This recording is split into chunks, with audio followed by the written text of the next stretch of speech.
Muy buenas noches, soy Federico Reyes Heroles, bienvenidos a Primer Círculo. Muy buenas noches, soy Carlos Elizondo, bienvenidos a Primer Círculo.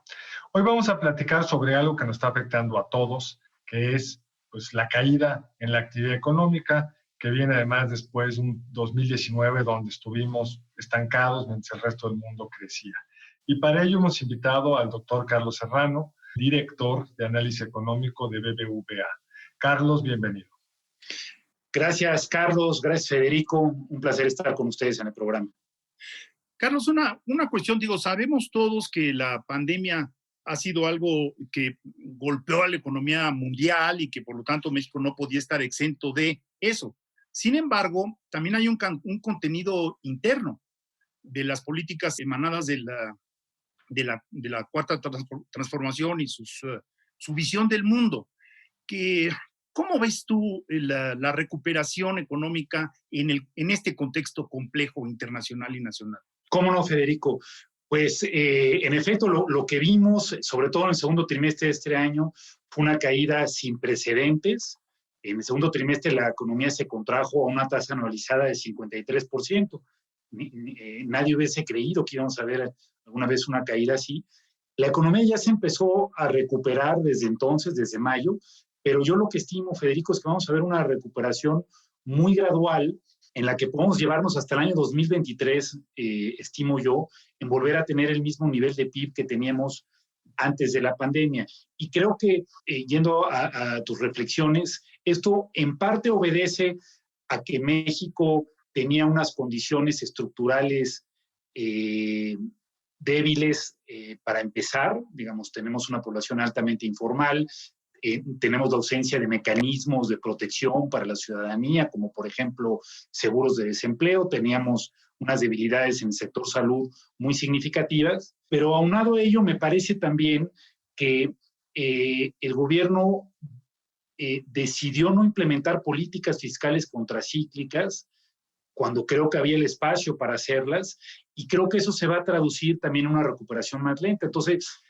en efecto, esto es algo que está afectando a todo el mundo, pero México va a tener una contracción más severa que la que van a tener muchos de los países de Latinoamérica, y también me parece que por esta ausencia de políticas contracíclicas vamos a tener una recuperación más gradual.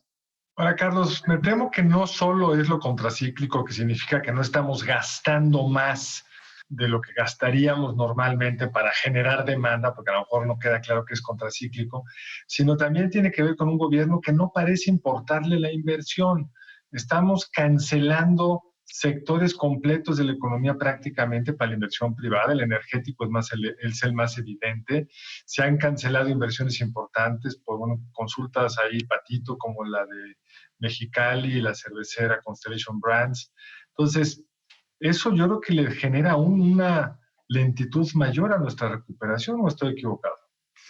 Coincido plenamente, Carlos. Yo creo que ese es el elemento que a mí más me preocupa, la situación económica, la caída en la inversión, porque veníamos ya de un periodo prolongado de debilidad en la inversión. La inversión en México, la inversión privada, que antes crecía a tasas de 10 o 15%, se frenó en el año 2016.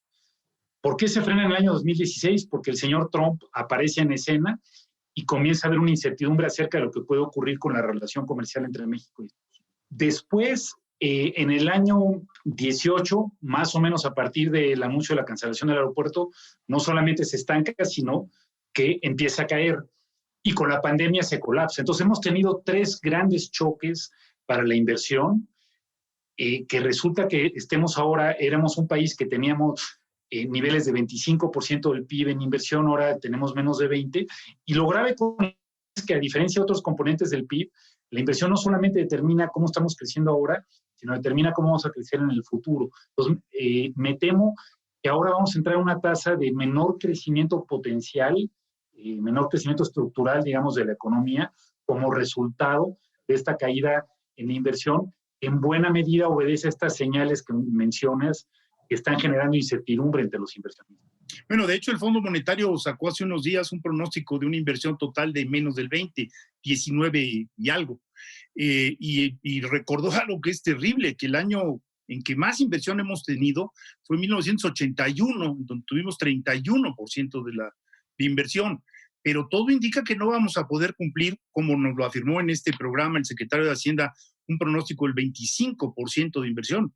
Parecen poquitos puntos de diferencia, pero es muy grave el dato del Fondo Monetario, ¿no? Gravísimo, yo coincido con ello. No, parecen pocos, pero son muchos. Eso hace la diferencia entre ser un país, un país que invierta más del 25, si llegara a ser el 30, podríamos ser un país que creciera a tasas de 3,5, 4. En cambio, un país que invierta menos del 20, me parece que podemos ser un país que vamos a crecer entre 1 y 1,5. Entonces, lo que eso significa en términos para la calidad de vida, para la mayoría de la población, es enorme. Y lamentablemente estamos viendo que cae la inversión privada por estas señales de incertidumbre que ha enviado el gobierno, y a la vez la inversión pública se ha colapsado. Hace 5 o 6 años era 6 puntos del PIB, ahora es menos de 3, porque el país se ha quedado sin espacio fiscal. Entonces, no tenemos recursos públicos y a la vez estamos mandando malas señales para los privados para lograr más inversión, y lamentablemente pues, estamos con un nivel, por ejemplo, de infraestructura muy lamentable que no vamos a poder renovar, con inversiones, como decía Carlos, en el sector energético que están cayendo, y todo esto le va a restar competitividad a nuestra economía.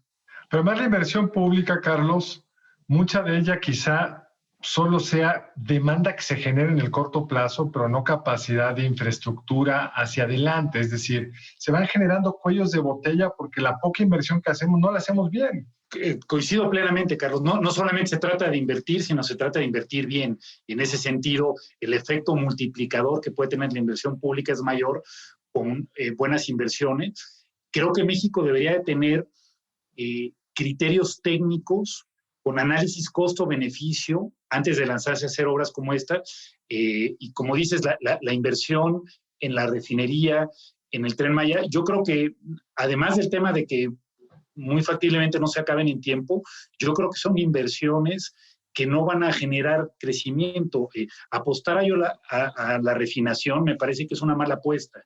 Es una actividad donde México pierde mucho dinero, y es una actividad donde vamos a ver cada vez menos demanda mundial, ¿no? Cada vez va a haber más demanda por energías limpias, por autos eléctricos. Entonces me parece que se tomaron una serie de decisiones de inversión con criterios políticos sin que haya habido criterios técnicos, y eso, coincido contigo, se va a traducir en malas tasas de crecimiento, se va a traducir en que estos proyectos no van a tener un efecto multiplicador para el crecimiento futuro. Ahora, Carlos, todo indica que el sector energético, como lo decía tu tocayo, digamos, lo que puede realmente llevar a un colapso mayor.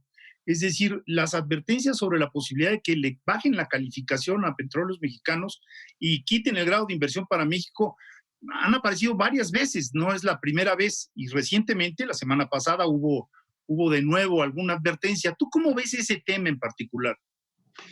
Yo lo veo con mucha preocupación, Federico. Creo que lo que está ocurriendo en el sector energético es quizá lo que más preocupa ahora en términos de políticas públicas.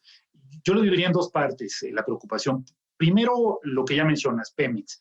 Pemex es una empresa que está en una situación financiera muy, muy grave, ya perdió el grado de inversión. Pemex por sí misma nadie invertiría en ella, le prestaría, pero el problema es que Pemex puede también arrastrar, como decías, a la calificación soberana. Me parece que Pemex es una empresa que este gobierno ya heredó con una situación de una deuda muy elevada, pero aunado a este problema, creo que está Pemex teniendo decisiones malas en cuanto a su modelo de negocio. Yo destacaría dos cosas bastante graves. La primera es apostar a la refinación, como ya decía, y la segunda, haber cerrado las puertas a la inversión privada. La única forma en que Pemex puede explotar muchos de los campos que se tienen, sobre todo en aguas profundas, es teniendo el capital y el expertise del sector privado, y al haber cerrado esas puertas, pues creo que la situación de Pemex se va a complicar mucho más. Y la otra cosa que preocupa mucho en el sector energético es cerrar las puertas a inversiones, sobre todo en energías limpias que son más eficientes. Creo que eso tiene dos efectos graves. El primero, el directo de cerrarle la puerta a inversiones que no van a llegar, pero eso también, uno, genera incertidumbre hacia el resto de inversiones en la economía y sobre todo el sector energético es un sector transversal que afecta la productividad de todos los sectores de la economía y lo que vamos a lograr es un equilibrio con energías más caras en las que vamos a ser menos competitivos para atraer inversiones. Entonces, me parece que esto que está ocurriendo es sumamente grave y que puede resultar en niveles de crecimiento mucho menores para el país.